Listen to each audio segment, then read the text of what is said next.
Okay, back for part 2 of raking the roof to take some weight off.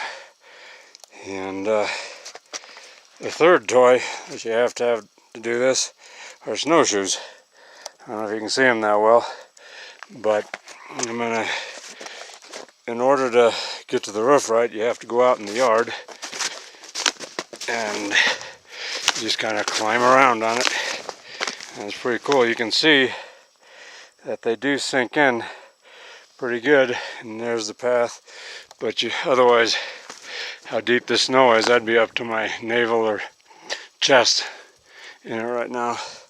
I didn't clean the roof, as you can tell, and some of that's old snow and it's got ice in it, and the roof rake's not strong enough, I'll break it. Or the other problem that's more prevalent is I'm not strong enough to tug that often, and I have broken the roof rake trying to fight with it one time, so it's not worth it. But what I did do is I thinned it down to get the weight off of it. And like on the edge of that roof we're looking at, the higher one, the metal roof, there's enough blue exposed that when the sun hits it, it'll melt it and the rest will start sliding pretty quick. But anyhow, there's no danger. I don't know who did the remodel, but you can see right above the bedroom bay window there's some shake shingles.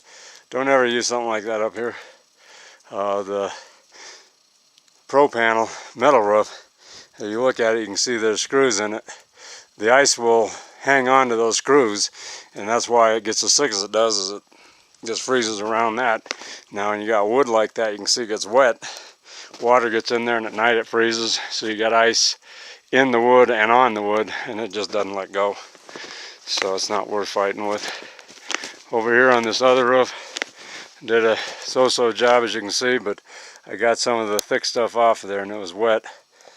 Sorry, trying to take a glove off here. And I don't know if it focused on that or not. I can't see on my screen very well. But it got to 52 today, so it was pretty hot for here. That's springtime, summertime weather. So it was wet because the snow was compacting. Anyhow, walking down to the plowed area,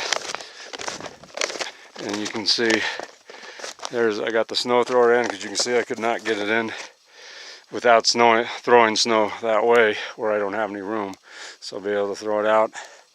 And I did the same on this roof. That stuff that's up there is pretty much ice, pretty hard. It was wearing me out, as well as just hooking the roof rake and wouldn't let it move at all. And I just don't fight with it anymore unless I absolutely have to.